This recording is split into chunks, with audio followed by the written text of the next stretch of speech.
All right, in our second to last team for the SEC East, we've got the Tennessee Volunteers on the board.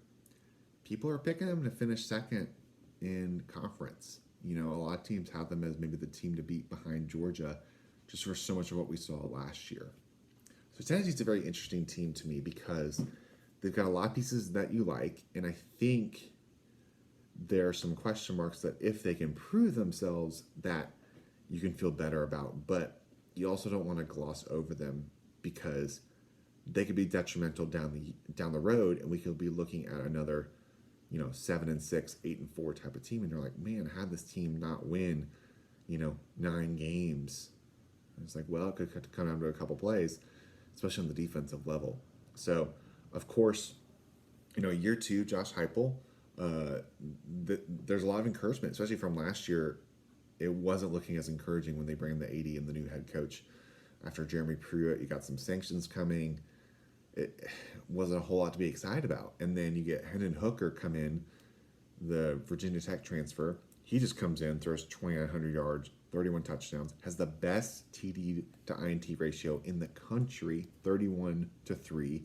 Also had 5 rushing touchdowns, 600 yards rushing. Dude's a baller. And honestly, if the season goes we're looking at the 8-9 win, maybe that 9-win range, you're looking at a guy who could be in New York for the Heisman. And I think he has a very good chance if he builds off of that.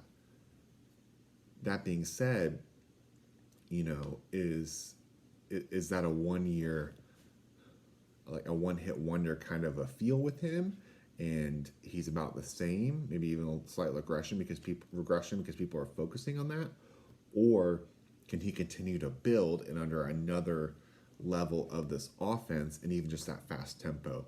They led the country with pace of play, trying to get like 80, 85 snaps a game, which is very fast. And it's not just this like, hey, let's just, air raid, let's throw all these passes. They're really trying to be balanced and trying to get defenses off balance. You spread them out, and then you do a lot of quick game in the air, or you try to hit them up the middle with the run game. So both those things are very important for them. You got a guy like Jabari Smith, had 9 touchdowns on the ground, 800 yards.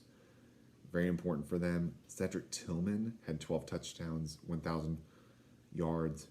That's a big thing. So the offense, I'm not as worried about for them. They returned 4 starters on the offensive line, everyone except for the right tackle. So for the most part, they're really strong on that.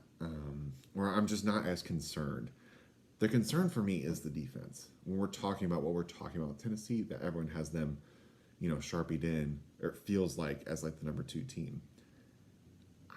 I just feel less sure of that. Not that they can't. It's just I want to see some more improvement because we're talking about the team that in total yards was 9th in the country with 470 a game. They gave up 420. So it's like that's 99th. We're talking about a 50-yard difference, and that's 99th defensively. So now when you talk through, and you look out, I was in like pick 6 previews, they do a little bit more down to the nitty gritty of it's 57 points per play and 52nd in yards per play. So it's a little bit more not as extreme as the initial numbers might say, just because of how many plays get played, especially when the defense gets tired and they're giving up some of the efficiency numbers on defense because they're trying to get just more and more possessions on offense. So you want to get some stops because it's hard. It's hard to beat a team when you have to score 40 or have to score 35 a game. I think the Pittsburgh game is a perfect example where Kenny Pickett and Pittsburgh came in and won 41-34, and now they have to go on the road at Pittsburgh. And so those are the type of games I'd be very interested to see what this looks like in year 2 for Josh Heupel. They've got Kentucky, which is tough.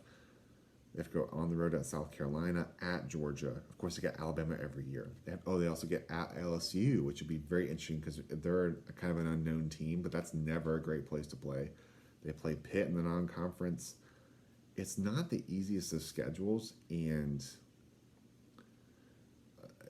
it'd be very interesting because they got Florida, LSU, and Alabama early, and so I think that will show us what kind of team we're kind of looking with.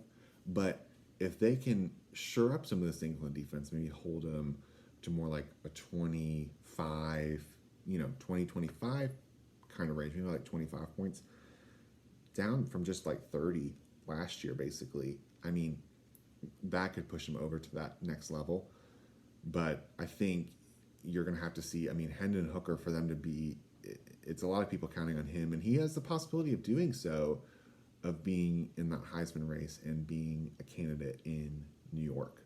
So it could be a dark horse pick. We'll talk about picks later, but Tennessee have a lot of people picking them second, and I feel very encouraged with what I'm seeing, but also